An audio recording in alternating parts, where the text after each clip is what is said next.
j'ai un garçon qui à 12 ans a décidé de ne plus me voir à cause de mes consommations. Merci beaucoup Grégory de faire ce témoignage et de nous expliquer un petit peu, de nous raconter ta vie et puis comment est-ce que tu as atterri ici à la clinique, si j'ose dire atterrir. Qu'est-ce qui s'est passé dans ta vie pour qu'à un moment donné tu te dises il faut que j'aille dans une clinique, et pourquoi est-ce que tu as choisi cette clinique-là?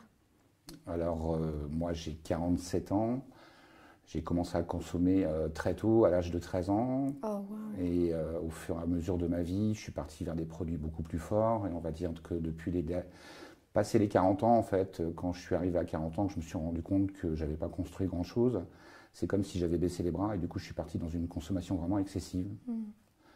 Et j'ai eu un événement, il y a 6 ans, j'ai un garçon qui à 12 ans a décidé de ne plus me voir à cause de mes consommations. Et ce choc a fait que je me suis mis à consommer dans l'extrême, dans le but un peu d'en finir avec la vie quelque part. Ouais, on se tue à petit feu quand on Voilà. consomme de l'alcool de toute façon. Ouais, alcool et puis des choses beaucoup plus fortes aussi. Ouais. Et puis j'essayais quand même de me soigner. J'avais conscience de mon problème de dépendance, donc j'ai fait 2 cures de 3 mois, une communauté thérapeutique d'1 an aussi en France, mais pendant lesquelles on proposait de prendre un produit de substitution à ma drogue de prédilection. Ouais. Donc j'étais médicamenté, je voyais des psychologues, et sorti de ces cures-là, ça tenait 2 mois, 3 mois, et je rechutais à chaque fois.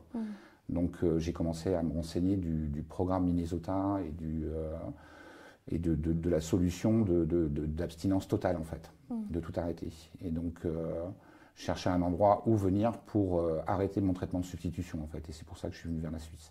Top. Et puis alors, du coup, la clinique de la Métairie, en fait, elle proposait ce programme de Minnesota. Je ne sais plus parler, qu'est-ce qui m'arrive. Donc la clinique propose le programme Minnesota, justement, que toi tu cherchais. Ouais. Le programme Minnesota, comment est-ce que tu l'as vécu? C'est quoi? Tu arrives et abstinence totale de tout, prac, on te met dans une salle et puis tu as le droit à rien. Oh, ça s'est passé différemment. À la base, c'est quelque chose de... on arrive, on laisse notre téléphone...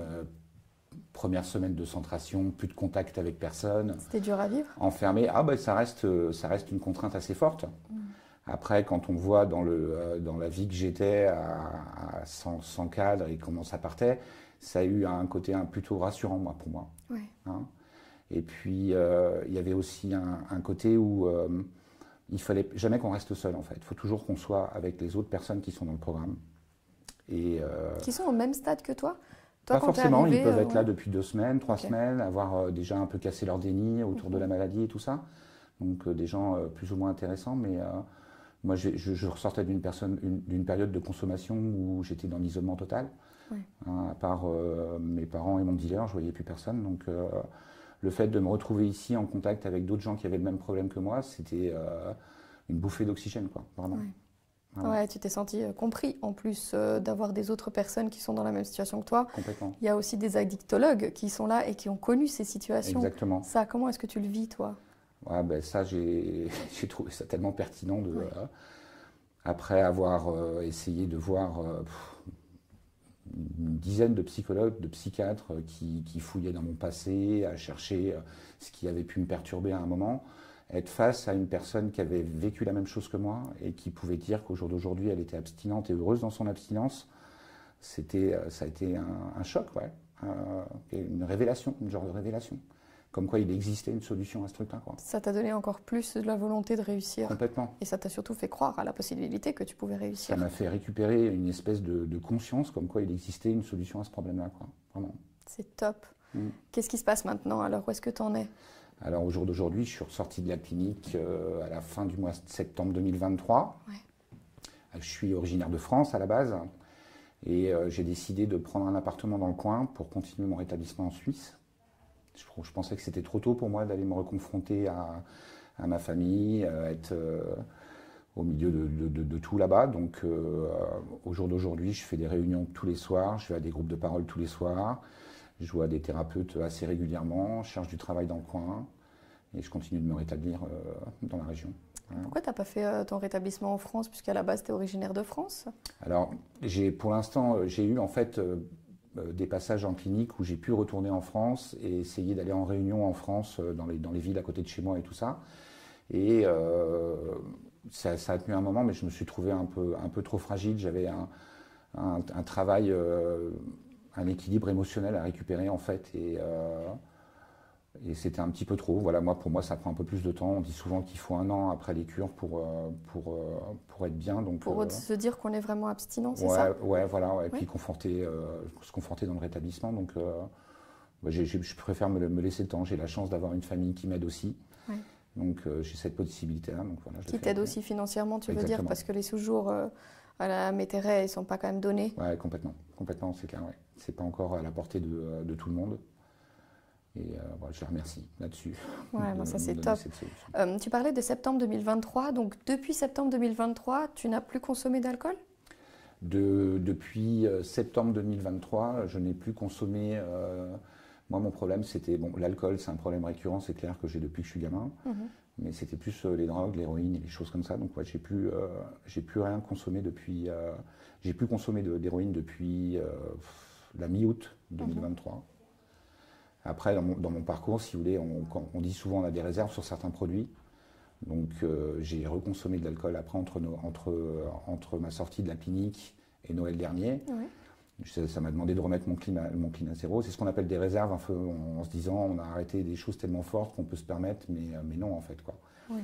Donc, il a fallu que j'aille tester le truc pour me dire que j'allais arriver à l'abstinence totale à un moment, quoi. La consommation contrôlée, toi, tu n'y crois pas trop? Du tout. Non, du tout, non.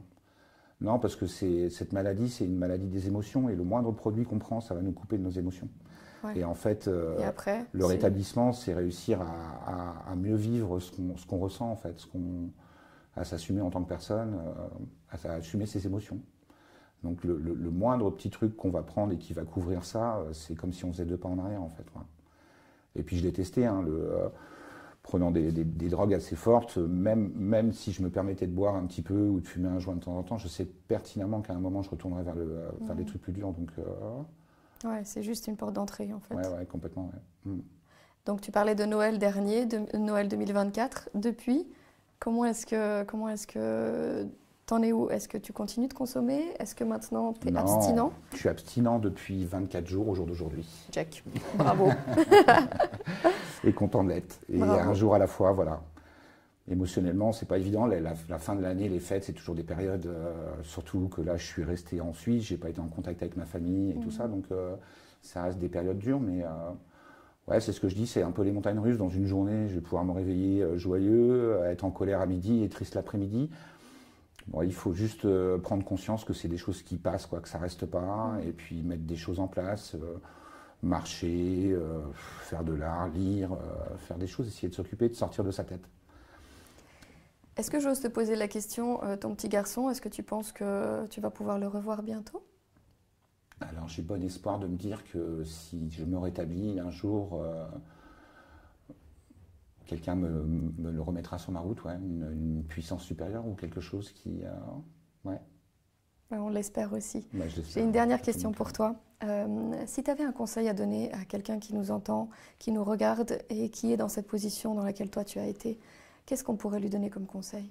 De se déculpabiliser, que c'est une maladie qu'on a et qui vient qui est quelque chose de génétique, qui vient des générations avant nous, que c'est une maladie qu'on aura toute notre vie, qui disparaîtra jamais, mais que c'est possible de se rétablir en mettant des choses en place.